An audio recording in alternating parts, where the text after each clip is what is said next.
Salam, selamat bertemu kembali dengan saya orang awam.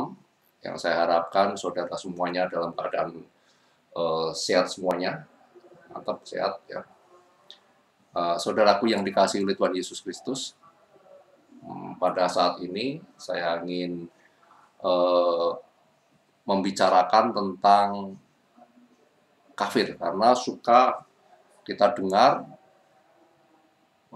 salah satu atau tokoh-tokoh agama tertentu suka bilang kafir kafir, bahkan mengafirkan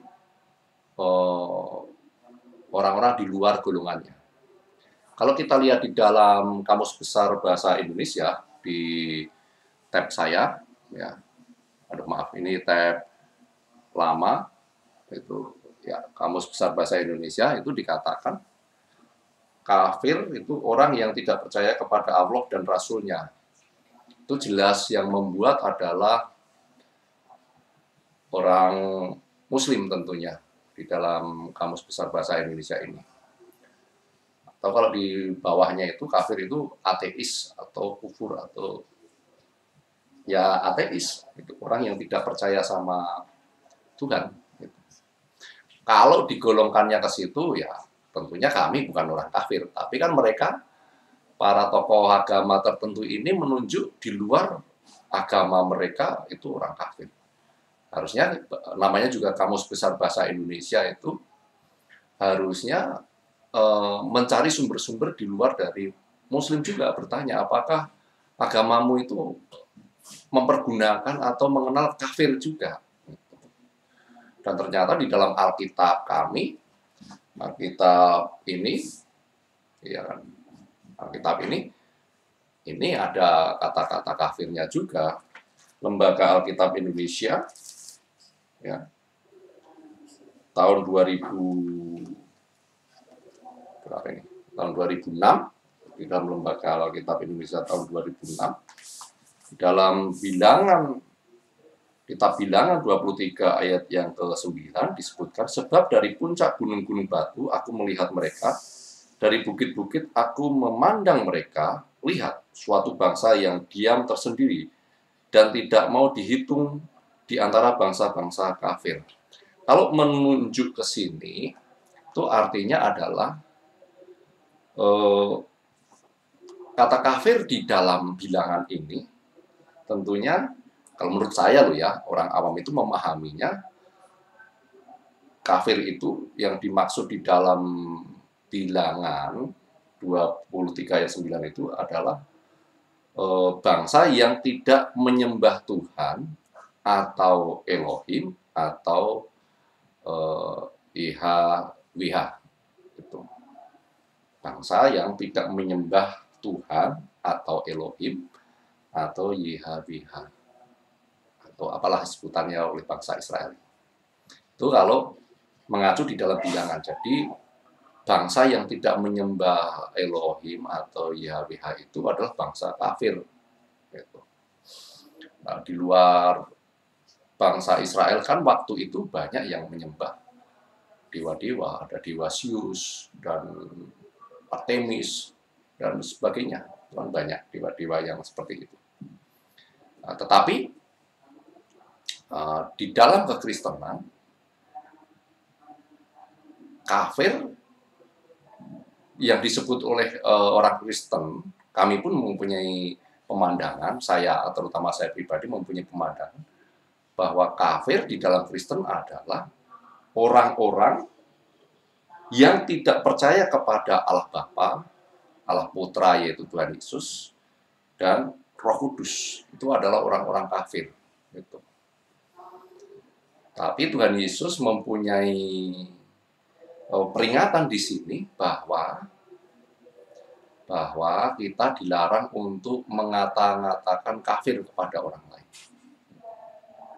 Orang Kristen tidak boleh bilang kafir kepada orang lain. Kenapa sebabnya? Kenapa kok tidak boleh mengatakan kafir? Walaupun kami tahu di luar pemahaman kami, orang-orang yang tidak percaya kepada Allah Bapa, Allah Putra yaitu Tuhan Yesus, dan Allah Roh Kudus, itu adalah orang kafir. tapi dilarang untuk menyebutkannya. Kami mengerti, tapi tidak boleh menyebutkan. Kenapa kok tidak boleh menyebutkan kafir kepada orang lain, menyematkan kata kafir kepada orang lain? Ada agama, mohon maaf, ada orang Muslim, kami tidak boleh ngomong kamu kafir. Ada orang Buddha, mohon maaf karena ini dari sudut kami, ya. Kami tidak boleh bilang kamu kafir. Bahkan sampai ke orang ateis sekalipun, kami pun tidak boleh bilang kamu kafir. Itu tercatat di dalam Matius 5. Coba kalau kita lihat Matius 5.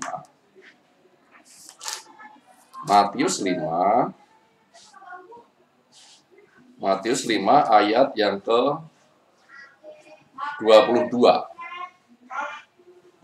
Matius 5 ayat yang ke-22 dikatakan, tetapi aku berkata kepadamu, setiap orang yang marah terhadap saudaranya harus dihukum. Siapa yang berkata kepada saudaranya kafir harus dihadapkan ke mahkamah agama. Dan siapa yang berkata jahil harus diserahkan ke dalam neraka yang menyala-nyala. Ini kan kalau dilihat di sini, orang Kristen dilarang untuk berkata kepada orang lain kafir. Karena apa? Di dalam konteksnya di sini adalah konteks tentang pengampunan. Konteks supaya tidak menyakiti hati orang. Itu. Tidak menyakiti hati orang. Makanya di dalam ayat ini Tuhan Yesus berkata bahwa tidak boleh kita berkata kafir. Siapa yang berkata kepada saudaranya kafir harus dihadapkan ke mahkamah agama. Karena ini menyakitkan. Jadi orang Kristen dilarang untuk mengucapkan itu karena itu akan menimbulkan sakit hatinya orang lain. Tuhan Yesus mengajarkan itu. Ya, memang resikonya menjadi orang Kristen itu seperti itu. Harus mau mengampuni semua orang. Gitu. Dan berusaha untuk tidak menyakiti siapapun. Ini ajaran dari Tuhan Yesus Kristus. Tuhan Yesus juga berkata kalau kita harus mendoakan musuh-musuh kita, memberkati mereka, justru memberkati. Seperti munafik, tetapi kenyataannya dalam gereja awal, dari murid-murid awal kan ternyata kan kekristenan bukan ditumbuhkan dari peperangan, bukan, memang dari kasih. Seperti konyol, memang seperti konyol, tidak boleh marah, seperti konyol, tapi itu kenyataan. Itu yang bisa membuat orang banyak yang berubah. Kenyataannya seperti itu. Kalau umpamanya ada tokoh-tokoh agama yang bilang kafir, ya biarkan saja. Mereka bilang seperti itu, ya sudah. Tapi bagi kami orang Kristen, ya tidak boleh. Tuhan Yesus tidak memperbolehkan orang berkata kafir supaya tidak menyakiti siapapun. Biar nggak sakit hati. Memang kalau umpamanya kita bilang ke orang lain, orang nggak sakit hati, pasti orang akan sakit hati. Ya, dibilang kafir itu pasti sakit hati karena konotasi dari kafir itu seakan-akan jelek banget. Nah, ini yang menjadi pemikiran saya.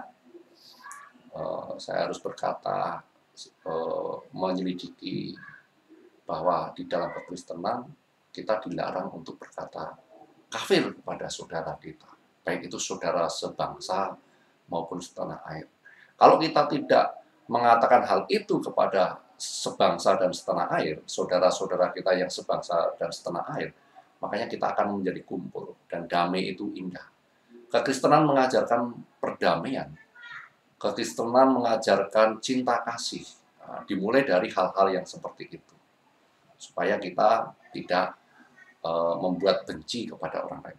Makanya di dalam teks ini jelas-jelas Tuhan Yesus melarang supaya tidak membuat sakit hatinya orang. Kalau kita baca di ayat yang ke-23, coba Sebab itu jika engkau mempersembahkan persembahanmu di atas mezbah dan engkau teringat akan sesuatu yang ada dalam hati saudaramu terhadap engkau, tinggalkanlah persembahanmu di depan mezbah itu dan pergilah berdamai dahulu dengan saudaramu, lalu kembali untuk mempersembahkan persembahanmu itu. Jadi orang Kristen itu adalah orang Kristen yang suka damai. Tuhan Yesus mengajarkan ini, ya kan? Tuhan Yesus mengajarkan ini. Kalau pamannya ada yang mengajarkan di luar dari ini, ya orang Kristen mengajarkan di luar dari ini, ya pastinya itu bukan orang Kristen. Ya, tapi yang jelas orang Kristen diajarkan seperti itu. Diajarkan bahwa kita harus mengasihi semua orang supaya negara kita menjadi negara yang damai. Gitu. Karena kita perlu ingat bahwa negara kita ini kan berdiri bukan oleh satu golongan, gitu. Bukan, tapi kan dari berbagai golongan dan berbagai agama, yang berjuang juga berbagai agama juga. Bukan berarti tidak ada pahlawan yang dari Kristen, pahlawan yang dari Kristen juga banyak, ada. Gitu. Ini yang harus kita mengerti supaya bangsa kita menjadi bangsa yang penuh cinta kasih. Kita mulai dari Kristen dulu. Kita mulai dari diri kita. Kita tidak usah ikut-ikut berkata kepada orang lain, kamu kafir. Tetapi hendaknya kita mengasihi dengan sungguh-sungguh. Ya. Ini ajaran dari Tuhan Yesus tentang kasih. Ya kan? Jangan membuat sakit hati. Dan berjuang untuk berdamai pada semua orang. Ini ajaran yang sangat luhur, ajaran yang sangat luar biasa. Kejahatan bisa dikalahkan dengan kebaikan. Itu sudah pasti. Tidak perlu bentuk-bentukan. Tidak perlu kita membela Tuhan kita kalau umpamanya Tuhan kita dihina. Tidak perlu kita membela agama kita kalau agama kita dihina. Bahkan kalau kita dibilang kafir, kita mendoakan orang yang berkata kepada kita tentang kafir itu. Kita doakan semoga mereka menyadari dan semoga mereka menjadi lebih baik kehidupannya. Tuhan Yesus memberkati kita semuanya.